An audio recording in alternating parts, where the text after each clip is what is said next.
नमस्कार. PM Gaikar channel मध्ये आपलं स्वागत आहे. आज आपण बनवूया मुगाचं पातळ उसळ. या वाटीनं अर्धी वाटी मूग घेतले आहे. मुगाला साफ करून 2 वेळेस स्वच्छ धुवून त्याला 5 तास मी पाण्यात भिजत ठेवले आहे. बघूया आपले मूग कसे भिजले आहे. हे बघा, एकदम नरम नरम झाले आहे. चला मग आता मुगाचं पातळ उसळ बनवूया. गॅस पेटवूया, तवा ठेवूया, तवा गरम होऊ देऊया. गॅस फास्ट करूया. तवा गरम झाला आहे. 25 गरम खोबरा भाजून घेऊया. सुक्या खोबऱ्याला आपण लालसर होईपर्यंत फिरवूया. थोडस तेल टाकूया. आपला खोबरा लालसर भाजला आहे. प्लेट मध्ये काढूया. 2 कांदे उभे कट करून घेतलेले भाजून घेऊया. कांद्याला फिरवूया. थोडस तेल टाकूया. कांद्याला लालसर होईपर्यंत भाजूया. आपल्या कांद्याला गोल्डन कलर आला आहे. आपला कांदा चांगला भाजला आहे. आपण प्लेट मध्ये काढूया. मसाला 2 मिनिटं थंड होऊ देऊया. 2 मिनिटं झाले आहे. आपला मसाला थंड झाला आहे. मिक्सरच्या भांड्यात टाकूया. मिक्सरला वाटून घेऊया. मसाल्यामध्ये थोडस पाणी टाकूया, म्हणजे आपला मसाला बारीक होतो. आणखीन मिक्सरला वाटून घेऊया. मसाला वाटून झाला आहे.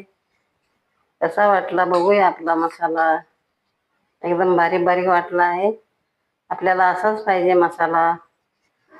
गॅस चालू करूया. कुकर ठेवूया. कुकर गरम होऊ देऊया. गॅस फास्ट करूया. गॅस फास्ट केल्याने आपला कुकर लवकर गरम होतो. कुकर गरम झाला आहे. 1.5 चम्मच तेल टाकूया. मी 1.5 चम्मच तेल टाकले आहे. आपण कमी पण टाकू शकता, जास्ती पण टाकू शकता. तेल गरम होऊ देऊया. तेल गरम झाला आहे. 1 दालचिनीचा तुकडा टाकूया. 1 इलायची टाकूया. 1 तेजपत्ता टाकूया. 1 चम्मच अद्रक लसणाचा पेस्ट टाकूया. अद्रक लसणाला व्यवस्थित फिरूया. अद्रक लसण फ्राय झाला आहे. 1 टमाटा कट केलेला टाकूया. आपला पातळ उसळ 5 मिनिटात बनतो. टमाट्याला फिरवूया. टमाटा आपला चांगला शिजला आहे. या चम्मचनं 2.5 चम्मच मी मिरची पावडर घेतली आहे. आपण जास्ती पण घेऊ शकता, कमी पण घेऊ शकता. फोडणीमध्ये टाकूया. त्याला व्यवस्थित फिरून घेऊया. छोट्या चम्मचने 1 चम्मच हळद पावडर टाकूया. त्याला पण व्यवस्थित फिरून घेऊया. वाटल्याला मसाला टाकूया. मसाल्याला व्यवस्थित फिरून घेऊया. धनिया पावडर 1 चम्मच टाकूया. तिळाचं कूट 2 चम्मच टाकूया.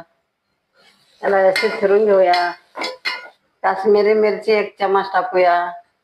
आपल्या उसळला कलर छान येतो. त्याला पण फिरून घेऊया. भिजत ठेवलेले मूग आपण फोडणीमध्ये टाकूया. त्याला पण व्यवस्थित फिरून घेऊया.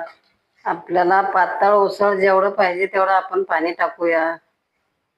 या गिलासानं 1.25 गिलास पाणी टाकत आहे. त्याला व्यवस्थित फिरून घेऊया. आपल्या मुगाच्या पातळ उसळला किती छान कलर आला आहे. शेवग्याचे पानं 2 वेळेस स्वच्छ धुवून मी बारीक कट केले आहे. ते पण टाकूया.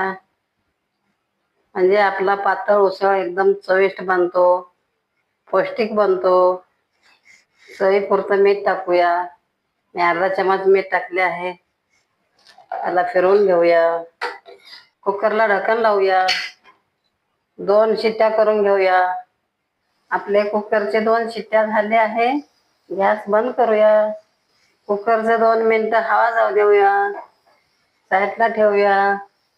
कुकरची हवा गेल्यानंतरच आपण कुकरचं ढक्कन काढायचं असते. 2 मिनिटं झाले आहे. आपल्या कुकरची हवा गेली का बघूया. आपल्या कुकरची हवा गेली आहे. कुकरचं ढक्कन काढूया. वाह, किती छान स्वाद येत आहे आपल्या मुगाच्या पातळ उसळचा. आपलं मुगाचं उसळ कसं शिजलं आहे बघूया. किती छान शिजलं आहे बघा. एकदम मऊ मऊ पातळ उसळ असंच पाहिजे. या पद्धतीनं मुगाचं पातळ उसळ बनवल्यावर लहान मुलं पण आवडीनं खातात, मोठे पण आवडीनं खातात. चपाती सोबत पण खाऊ शकता,